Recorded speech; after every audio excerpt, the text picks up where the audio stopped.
Big boss season 6-ൽ ഒഴിച്ചുകൂടാനാകാത്ത ഒരു കണ്ടസ്റ്റന്റായി തുടക്കം മുതൽ തന്നെ റോക്കിയുണ്ട്. റോക്കി ഫൈനൽ 5-ൽ വരാൻ അർഹതയുള്ള ആളുകൂടിയാണ്.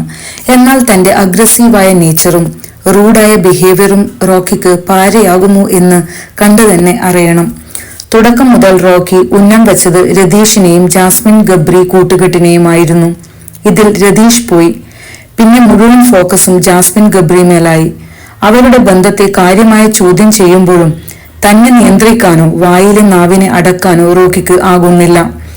ജാസ്മിൻ ആർക്കും അത്ര പിടിക്കാത്തതുകൊണ്ട് തന്നെ ജാസ്മിനെതിരെയുള്ള റോക്കിയുടെ പെരുമാറ്റം ആരും അത്ര ഓവറായി എടുത്തതുമില്ല. ബിഗ് ബോസ് വീട്ടിൽ താനാണ് എല്ലാം എന്നൊരു ചിന്തയും ഡോമിനേറ്റിംഗ് നേച്ചറും റോക്കിക്ക് ഓൾറെഡി ഉണ്ട്. അടുത്ത ആഴ്ച എല്ലാവരും അനുഭവിക്കാൻ പോവുകയാണ്.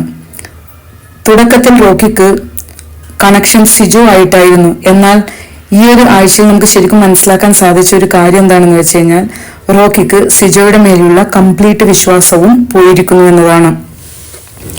അതുപോലെ ഒരു സ്ത്രീകളെയും അധികം അടുപ്പിക്കരുതെന്ന് റോക്കി സിജയോട് പറയുന്നുണ്ട്. ഇതും വളരെ ഇമ്പോർട്ടൻ്റ് ആയിട്ടുള്ള ഒരു കാര്യമാണ്.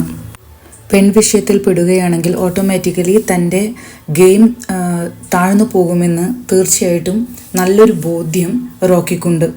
റോക്കി നല്ലൊരു കണ്ടന്റ് മേക്കറാണ്. തൻ്റെ ദേഷ്യത്തെ റോക്കി മാനേജ് ചെയ്യുകയാണെങ്കിൽ 100 days തീർച്ചയായിട്ടും റോക്കി ബിഗ് ബോസ് 6-ൽ ഉണ്ടാവും.